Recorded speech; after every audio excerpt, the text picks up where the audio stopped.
I was going to bring up the point that I've never seen an ecosystem have. I think if we were just HEX, so I think that this is an interesting thing we can discuss too. Is without, so there's people with the opinion of like PulseChain ruined HEX, or PulseChain was bad for HEX, or at least short term. Maybe not long term, but at least short term it wrecked HEX and all. And if you look at the chart, hey, you might have a point there.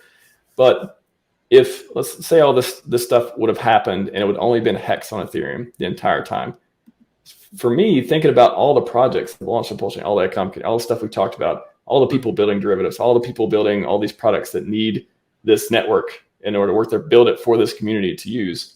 It almost seems like PulseChain has strengthened the community, like outside of all the drama, outside of all the splitting buying pressure, all that stuff. Beyond that, it has made it into this ecosystem that is just harder to disintegrate, harder to. I mean, there's just too much going on.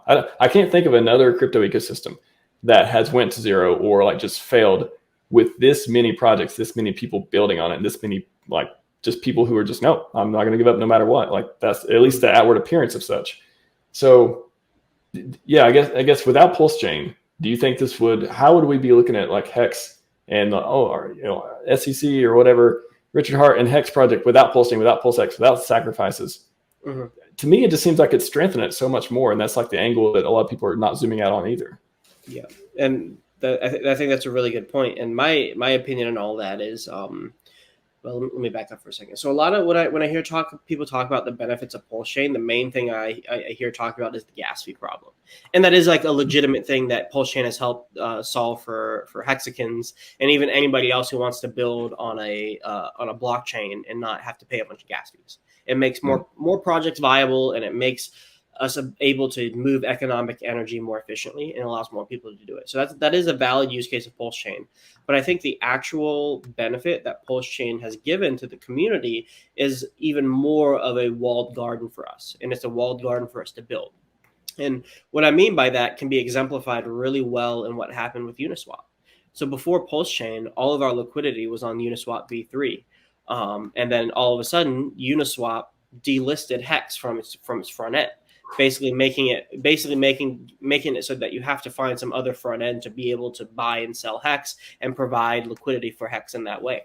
Well, that would have been a much bigger deal if we did not have PulseChain, because most of our liquidity had been migrated over to PulseChain. Even EHEX, most of the liquidity is on PulseX. And then we also have other dexes like PHUX, where a ton of liquidity is being placed there. And so the impact that the Uniswap delisting had on HEX was incredibly mitigated and ameliorated by the fact that we have our own playground to build and innovate on, and as well as put our liquidity into as well. So we've added an extra layer of protection around us as a community and as an ecosystem. And that in of itself provides a ton of value because we are able to operate without having to rely on other entities. So like a lot of people criticize Richard because they're like, you're not innovating with PulseChain. It's just Ethereum Control-C, Control-V. Nothing new is being solved. No use case is being created, and it's not innovative. So why would I go over here where there's no people, and when I could go over here to Ethereum or some other layer one where there's more attention and actual innovation going on? And my general rebuttal to that is that you don't need the thing that PulseChain solved was providing an environment for hexagons to build and innovate and grow with each other without having to worry about other entities interfering with that growth and innovation. And Uniswap is the perfect example of how that can happen. And then, but not only that, but we're reliant on Ethereum validators and Ethereum stakers validating the network and the blocks. And so we have an unwanted connection to the Ethereum Foundation and the Ethereans that may not always be beneficial from a gatekeeping standpoint. And so now we have our own place to live where we don't have to worry about being shut down by anybody who's contrarian to HEX or who's adversarial to HEX, which obviously we can see there are a ton of people who are.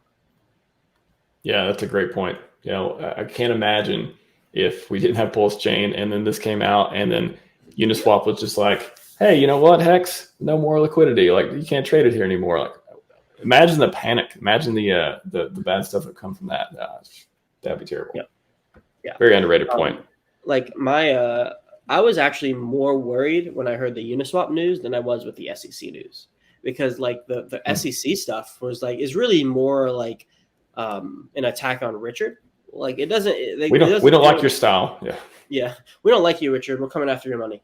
And like it does have downstream effects on like the HEX price chart, because like bad press, people like seeing SEC's has indicted him. It's a scam. Like it makes it easier to dismiss it as something not serious. But from a fundamental perspective and from a code perspective, like nothing about HEX is going to change based on this investigation. The only thing that's going to change is like the price and the rate of adoption, which is important. Like I'm not downplaying that, but like Uniswap delisting was a more direct, had a more direct effect on HEX because it was one of the main places that liquidity was placed on Ethereum, which is a fundamental aspect of being a decentralized asset, being on a DEX and being on the biggest DEX that exists. Yeah, I don't think that's one of the low blows I've never seen coming. I would never thought Uniswap, really, I mean, any coin, not just HEX, but any coin. I could never imagine. So Uniswap's whole concept is like the innovation. Like our friend Sammy's talked about this before. He had a really good one on explaining Uniswap and all this stuff. And always stuck with me was Uniswap is like the innovation there is take anything and trade it with anything else. That is the whole idea. The whole idea is if something has liquidity, if two things have liquidity, you can trade them. Or if, or however it's set up, trade two tokens. And they literally disabled the feature that is trade two tokens in favor of this, like, blacklisting and all this stuff. And it's incredible because, and just on Hex's case, nothing is resolved. This is literally an allegation. No one has decided anything. So just based on an allegation, they could prevent you from trading a token. I think that's just incredibly short-sighted.